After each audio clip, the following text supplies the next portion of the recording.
아버지 집에서 자녀로서 평안함과 안정을 누리게 되죠. 아버지라고 부를 때는 어미함도 있습니다만은 아버지라고 부를 때는 나는 그분의 사랑받으시는 권리가 있다고 생각합니다. 그래서 저녁에면 아이들이 집으로 돌아올 때 아버지 부를 때 이 아버지와 함께 있는 우리 집은 내가 평안하고 안정을 누릴 수 있는 집이라는 확신을 가지고 들어오지. 그 아이들이 말입니다. 저녁에 집으로 올 때 바늘방석에 앉는 마음을 가지고 오는 자녀가 있겠습니까? 집에 오면 모든 거 다 풀어놓고 평안하게 이 집은 우리 집이고 아버지와 함께 사는 집이고 평안함을 누리지요. 그리고 안정감을 누리게 되지 않습니까? 우리가 하나님의 자녀라고 하면 아버지의 사랑을 받을 수 있는 권리, 누릴 수 있는 권리가 있는 겁니다. 탕자의 비유를 보세요. 집을 나가 방탕한 생활 속에 모든 것을 잊어버리고 아버지 집으로 탕자가 돌아옵니다. 그는 돼지 키우는 집에서 쥐염 열매를 먹으면서 주님 배를 채우다가 너무너무 자기 자신의 삶이 비참했습니다. 그러다가 그가 염치불구하고 아버지 집으로 돌아가면은 이보다는 낫겠지라는 생각을 갖게 되었습니다. 그러나 아버지 집으로 돌아가서 아버지 아들이라고 염치불구하고 말할 수는 없고 아버지 종으로서 살아가자. 그리고 아버지 집으로 돌아옵니다. 그때 아버지 집에 돌아온 탕자를 받아주고 아버지는 제일 좋은 옷을 내다 입혀주고 손에 가락지를 끼워주고 발에는 새 신발을 신겨주었습니다. 그리고 살찐 송아지를 잡아 잔치를 베풉니다. 아버지는 사람들에게 이렇게 말합니다.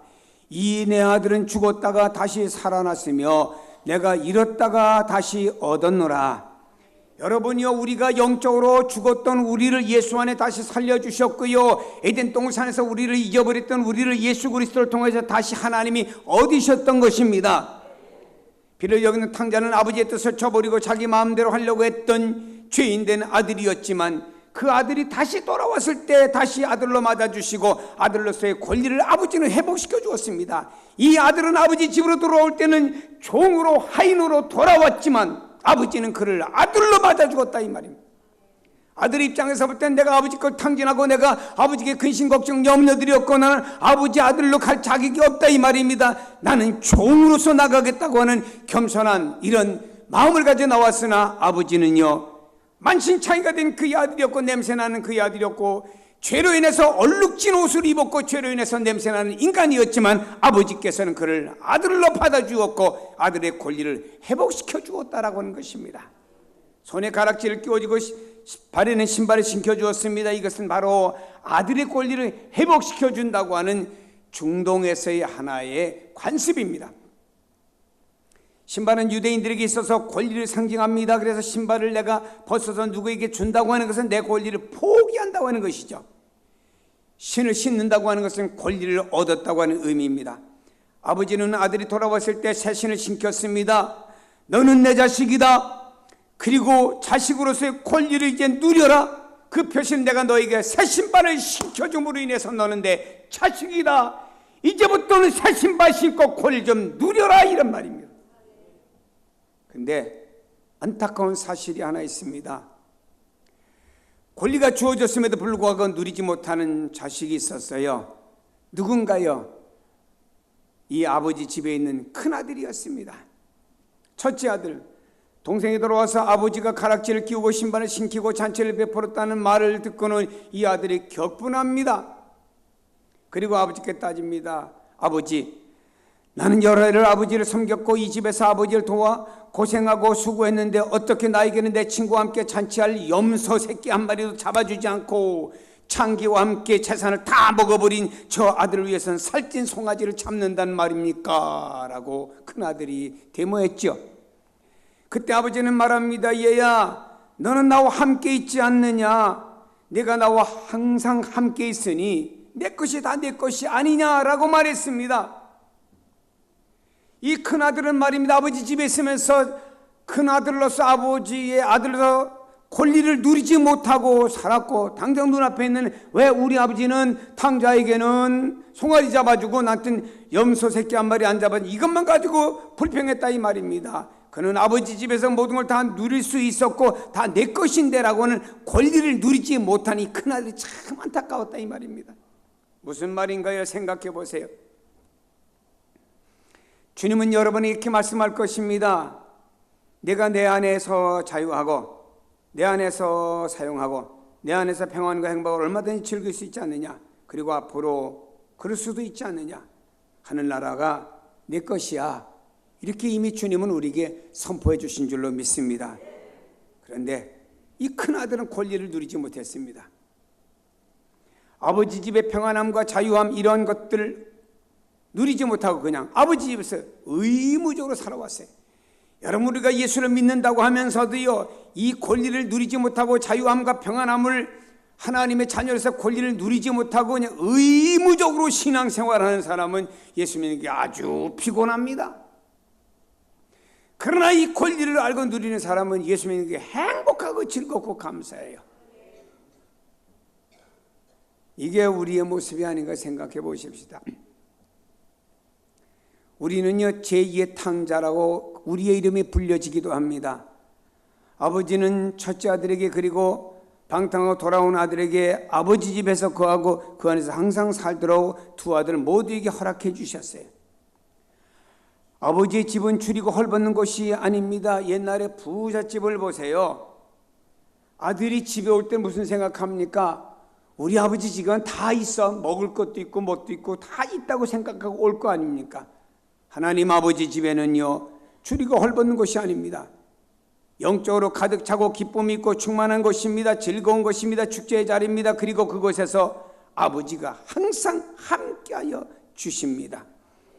우리 또한 아버지와 항상 함께하는 삶을 살아가게 됩니다. 성경 말씀합니다. 주님께서 우리에게 주시는 말씀, 주님이 마지막으로 우리에게 남기고 간 말씀이 뭔가요? 성도들아, 내가 세상 끝날까지 너희와 항상 함께 해주겠다. 누구? 예수 그리스도의 십자가와 부활을 믿는 너희들에게 세상 끝날까지 내가 너희와 함께 해주시겠다고 약속 보장해 주셨습니다. 누가? 우리 주님이. 여러분, 그렇다고 하면요, 우리 주님 우리의 머리털까지 새 신바 되시고 뼈 골수골수 마디까지 다 하시고요, 심장과 폐부와 생각과 마음을 다 하시고 과거 현재와 미래를 다 하시는 아버지 하나님께서 나와 항상 함께 한다고 하면은 왜 세상에서 두려워하고 초조하고 염려하고 이렇게 살아갑니까? 그건 성도의 삶이 아닙니다. 이렇게 말하고 싶죠. 목사님, 내 처지와 형편이 되어보세요. 발등에 불 떨어져 보세요. 아, 뜨거워 안 하겠습니까? 하세요. 아, 뜨겁다고 목에 새끼줄 매서 되겠습니까? 여러분, 우린 그 안에서 아들로서 권리를 누릴 수 있어야 됩니다. 이제는 종으로 사는 것이 아닙니다. 아들로 삽니다. 죽은 자로 사는 것이 아닙니다. 산 자로 삽니다. 아들로서 일하고 열매를 얻고 누리고 그 모든 것을 예비하셨고 하나님이 준비해 주셨습니다. 장차 기업, 하나님의 나라까지도 우리 주님이 우리를 위해서 다 준비해 두신 줄로 믿으시기 바랍니다. 베풀어 주셨어요. 이제 우리는 누려야 됩니다. 그렇다고 하면요, 이제 우리는 아버지의 아들로서 권리를 누리며, 누가 뭐라고 해도 아버지의 아들로서 살아가야 됩니다. 세상에 뭐라고 해도 나는 아버지의 아들이야. 누리며 살아가야죠. 아버지의 아들은요, 아버지에게 요청할 수가 있습니다. 한 아들이 아버지에게, 아버지 용돈 주세요. 아버지 옷 사 입게 돈 좀 주세요. 아버지 교통비 좀 주세요. 아버지 오늘 데이트 해야겠는데 돈 좀 주세요. 늘 요청하니까 아버지가 하는 말이, 야, 너 나한테 돈 맡겨놓은 거 있냐? 왜요? 왜 날만 만날 보면 돈 달라고 하냐? 그 자녀가 하는 말이, 아버지가 나의 아버지니까 달라고 하지 남의 아버지면 달라고 하겠습니까? 아버지가 가만히 들으니까 맞더래. 또 줬대요. 아버지께는 당연히 요청할 수 있는 거예요. 하나님께 미안하게 생각하지 마셔. 아주 교인들은 하나님께 좀 미안하게 생각하고 살더라고요. 아니, 아버지께 뭐 구한데 체면 불구합니까? 나의 사랑하고 존경하시고 나를 이제까지 키워주시고 도와주신 우리 아버님, 아버님께서는 지금도 나를 변함없이 사랑하시고 나에게 긍휼을 베풀으신 아버지신 줄로 믿습니다. 그럼 아버지가 뭐랄까요? 야야야, 서론 집어치고 본론만 얘기해. 뭐냐? 돈 좀 주세요. 진작 말하지 뭐 이렇게 텔레비 연속극 보는데 복잡하게 말을 많이 하냐. 아버지에게는 우리 필요와 우리의 사정을 마음께 요청하고 구하라고 주님이 말씀했습니다. 예수님께서 구하라 그러면 너에게 주실 것이요, 찾으라 그리하면 찾아낼 것이요, 문을 두드리라 그러면 너에게 열릴 것이니 구하는 이마다 얻을 것이요, 찾는 이가 찾아낼 것이요, 두드리는 이에게 열릴 것이니라. 그리고 비유로 이렇게 말씀하고 있습니다. 너희 중에 누가 아들이 떡을 달라 하면 돌을 주며 생선을 달라 하면 뱀을 줄 사람이 있겠느냐. 너희가 악한 자라도 좋은 것으로 자식에게 줄 줄 알거든. 하물며 하늘에 계신 너희 아버지께서 구하는 자에게 좋은 것으로 주시지 않겠느냐. 생각해봐라 기도하지 않는 멍청이들아 하신 말씀이요. 악한 자라도 자식에게 구하면 좋은 것을 줄 아는데 하물며 하늘에 계신 우리 아버지께서 구하는 하나님의 아들, 하나님의 딸들에게 좋은 것 주지 않겠습니까? 우리 욕심이나 거짓이 아닌 진실과 노력, 수고를 통해서 하늘에 계신 아버지 하나님 앞에 구할 때 하나님께서 우리의 기도를 들으시고 응답해 주십니다. 요나는요 고기 뱃속에서 사흘 동안 기도했더니 하나님께서 살려주어 니느웨의 그 바닷가에 토해놓았습니다. 히스기야라는 사람은 사형 선고받은 병이었습니다. 골방에 들어가서 왕이고 뭐고 한 거 다 벗어던지고 하나님 내가 어떻게 살아온 삶을 아시죠? 그럼 내가 병들었습니다. 하나님 앞에 구했습니다. 하나님께서 병을 고쳐주시고 생명을 연장시켜 주었어요. 한나라고 여인은요 아이를 낳을 수가 없습니다. 이 여인이 하나님 앞에 얼굴이 홍당무가 되기까지 부르짖었습니다. 하나님께 그의 기도를 벌으시고 한나는 하나만 주세요, 아들 하나만 주세요라고 요구했는데 하나님은 하나가 아니고 5명씩이나 주었다 이 말입니다. 여러분이 하나님께서 우리가 하나님 앞에 기도할 때 우리의 기도를 들으시고 응답해 주십니다. 이게 우리의 권리요. 하나님 앞에 기도하면서 달라고 해서 미안하게 하지 마세요. 당연히 구하시고 당연히 우리 권리를 행사해야 됩니다. 할렐루야. 말씀드렸잖아요. 자식이 아버지께 구할 수 있는 건 권리입니다. 근데 많은 사람들이 권리를 망각하고 있어요. 이 권리를 누리지 못하고 있습니다. 물론 기도는 달라고만 하는 게 아니죠. 찬양도 기도고, 감사도 기도고, 회개도 기도고, 이웃과 형제를 위해서, 교회와 나라와 민족을 위해서 중보 기도는 다 기도지요. 그러면서 우리의 필요를 위해 구하는 기도가 있어야 됩니다. 사람에 찾아다니면서 마귀 찾아다니면서 손 비비지 마세요. 하나님 앞에 기도하세요. 가정에서 기도하시고, 사업장에서 기도하고, 직장에서도 기도하시고요. 어디서도 기도하시고, 교회 새벽기도 나와 기도하시고, 철에 나와 기도하시고, 퇴근하면서 교회 들려 기도하고 가시고요. 출근하면서 교회 들려 기도하고, 하나님 앞에 기도하시라 이 말이에요. 사랑하는 여러분요, 그것은요 우리가 하나님의 자녀로서 당연히 하나님 앞에 구할 수 있는 권리인 줄로 믿기를 바랍니다. 근데 이 권리를 누리지 못하게 하는 요인이 있어요. 성경이 이렇게 말씀하고 있습니다. 하나님의 자녀가 되는 권세를 얻는 것은 이는 혈통으로나 육정으로나 사람의 뜻으로 나지 아니하고 오직 하나님께로부터 난 자들이니라. 여러분, 우리는 하나님께로부터 났다고 믿고 고백하시길 바랍니다. 우리는 하나님의 은혜로 예수 믿게 되었습니다. 하나님의 사랑으로 되어진 것이에요.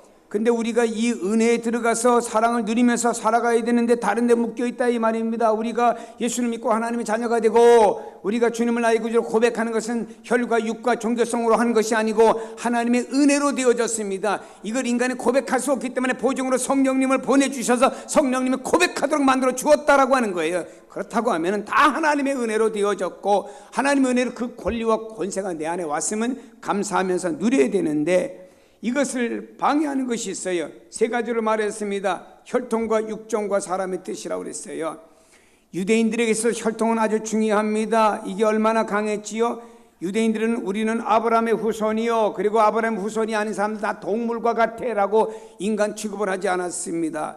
그래서 그들은 아브라함 후손만 구원받는다고 생각했고 선민의 의식을 가졌고요. 그래서 아브라함이 이삭이 야곱을 쭉 내면서 우리는 그 후손이라고 하는 이 혈통을 무지무지 강조했습니다. 그러나 주님께서는 혈통을 강조했던 이 유대의 이스라엘 백성을 향해 회칠한 무덤, 독사의 자식이라고 하는 잘못된 외식을 질책하기도 했죠. 여러분요, 혈통과 출신 성분, 이것이 구원을 이루는 게 아닙니다. 그러므로 하나님 앞에서 더 나가고 하나님의 은혜를 더 받고 못 받고 하는 것이 혈통으로 되어졌다고 해서 더 받고 못 받고는 아니에요. 그것은 세상의 기준입니다. 신앙생활은요, 하나님과 나와의 관계입니다. 물론 부모님들이 신앙생활 잘해서 그 진실한 믿음 통해서 후손들이 축복을 받을 수가 있습니다. 아브라함의 축복하신 하나님께서 이삭에게 축복해 줬고 야곱에 축복해 주었습니다. 그 후손들에게 하나님 축복이 이어져 왔지요. 그러나 내가 하나님 앞에 바로 서지 못하면 그 의미는 나와 상관이 없다라고 하는 것입니다. 부모가 예수 잘 믿어 내가 축복의 흐름은 왔을는지는 몰라도 내가 나와 하나님과의 믿음의 관계가 어그러지면은 그 믿음은 나에게 의미가 없는 것입니다. 그러므로 신앙은 하나님과 나와의 1대1의 관계입니다. 관계성을 차려나가시기를 바랍니다. 육정도 마찬가지입니다. 육정이라고 하는 세상적인 욕망입니다. 욕망이 우리를 구원으로 인도하는 것이 아니에요. 우리가 신앙생활을 위해서 가장 큰 방해 가운데 하나가 바로 욕망, 즉 욕심이라고 하는 것입니다. 이것 때문에 오히려 영적으로 방해되는 요소가 있습니다. 아담이 욕심을 내서 선악과를 따먹은 게 오히려 유익이 되지 못하고 불행이 되었고 죄와 사망이 왔습니다. 발람이라는 사람은 욕심 때문에 이스라엘 백성을 저주하려고 하다가 참 나귀로부터 책망을 받게 되었습니다.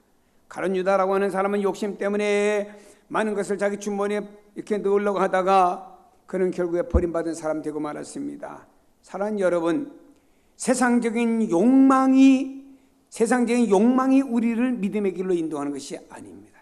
그런가 하면 사람의 뜻이라고 그랬습니다. 사람의 뜻이라고 하는 말은 사람의 생각과 사람의 방법을 말하는 것입니다. 이것은요, 도덕적인 고상함, 철학적인 경지, 자기 수양, 이러한 것들을 말하는 것입니다. 사랑하는 여러분, 이런 것들이 주님을 영접하는 게 아니에요. 세상의 종교성이 주님을 영접하는 게 아닙니다. 오히려 세상의 종교성, 내 나름대로 종교관을 갖는 이런 사람들이 그것 때문에 내가 영적으로 뭔가 풍요로워지는데 오히려 걸림돌이 될 수 있다는 사실을 아세요? 중요한 것은 바로 하나님의 은혜입니다. 우리의 고집대로 우리의 생각대로 신앙생활을 목적하고 나갈 때 오히려 하나님의 나라를 얻기보단 놓칠 수가 있습니다. 더 깊은 진리 가운데로 들어가야 되는데 하나님께로부터 난 자입니다. 우리는 하나님께로부터 난 자. 할렐루야. 내가 예수 믿는 것은 하나님께로부터 났기 때문입니다. 성령이 믿음을 주셨기 때문에 믿습니다라고 고백하는 성도가 되세요. 이제는 우리는 겸손한 마음으로 믿음으로 주님을 받아들이고 모실 뿐입니다. 브래드 크레도라고 하는 목사님이 계세요. 연세가 매우 많으신데 한 번은 휴가를 얻어서 사모님과 함께 어느 산중 중턱에서 이렇게 머물면서 휴가를 보내고 있습니다. 거기는 조그만 레스토랑이 있는데 손님이 많지 않아서 몇 사람이 앉아 있습니다. 그런데 그 가운데 유달리 인자하게 보이는 한 사람이 들어오더니 자리에 있는 모든 손님들을 찾아다니면서 인사하기 시작했습니다. 이분은 너무나도 덕망이 높은 분이죠. 크레독 목사님이 목사님이라는 걸 알고 이 낯선 사람은 다가와서 크레독 목사님에게 자기 자신을 소개하기 시작했습니다. 그리고 이야기를 나누기 시작했습니다. 자기 자신을 소개하는데 이렇게 했습니다. 목사님, 나는 어머니가 결혼하지 아니한 상태에서 낳은 아들이었습니다. 사실은 내 아버지가 누구인지 나는 모릅니다. 어머니가 창녀였기 때문입니다. 세상에 태어나면서부터 비난을 받았는데 제일 어려웠던 것은 네 아버지가 누구냐? 남들이 물을 때 참으로 어려웠습니다. 아버지가 있던 없던 내 아버지가 누구라고 말해야 되는데 말할 아버지가 없었습니다. 점심 먹을 때도 혼자 먹고 학교에 소풍 갈 때도 혼자 놀고 요새 말로 말하면 왕따가 된 것입니다. 이렇게 늘 따돌림을 받고 살았습니다. 모두가 손가락질하면서 저희 아버지는 없어, 저희 아버지가 누구지 그에게 조롱하는 것이었습니다. 교회를 가고 싶어 교회 나가는데 사람들을 만나는 게 괴롭고 싫었습니다. 그래서 예배가 딱 시작하면 살그머니 들어왔다가 예배가 마치면 탁탁 제일 먼저 예배당을 나갔어요. 여기신 어느 분과 같이.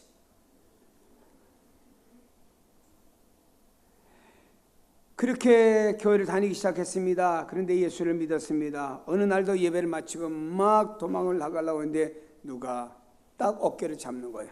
휙 돌아봤더니 목사님 그의 손을 딱 잡았습니다. 뿌리치지 못하게. 그리고 나서는 목사님이 이 아이에게 물었습니다. 네 아버지가 누구냐? 모든 사람들이 네 아버지가 누구냐? 이걸 묻는 게 싫어서 예배당도 몰래 왔다 몰래 갔는데 목사님까지도 네 아버지가 누구냐고 묻는 겁니다. 이 아이의 가슴, 너무너무 아픈 가슴을 목사님 푹 찔러버린 거죠.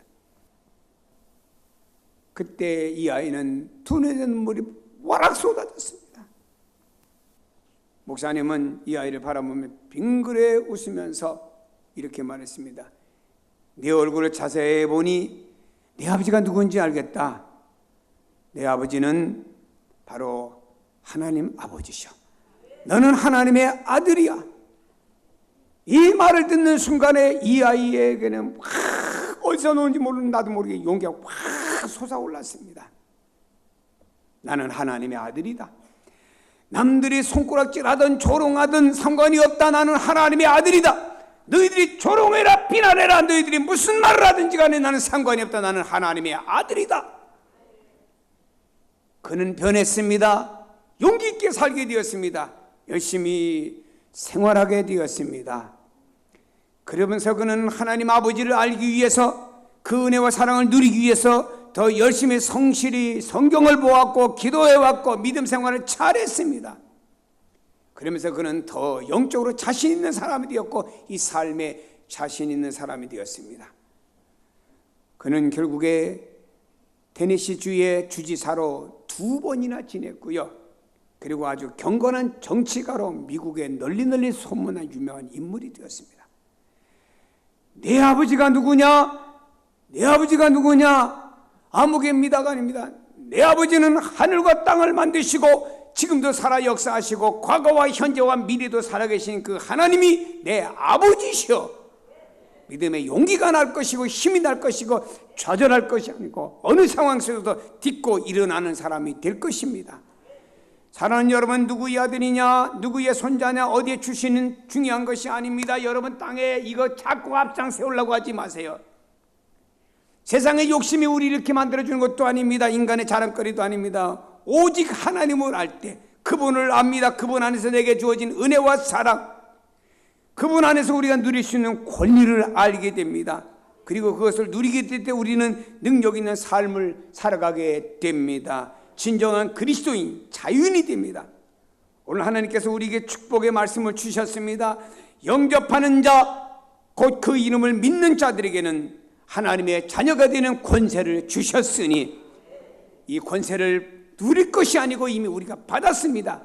어떻게 합니까? 예수를 믿기 때문입니다. 나의 구주를 믿기 때문에 하나님이 선포합니다. 너 예수를 너의 구주로 믿느냐? 너 예수를 너의 구주로 영접했느냐? 그럼 너는 하나님의 자녀다. 이 권세를 너에게 주었다. 주었습니다. 이제 내가 누릴 것만 남았습니다. 확신을 가지고 누리며 살아가는 복된 성도가 되기를 바랍니다. 기도하십니다.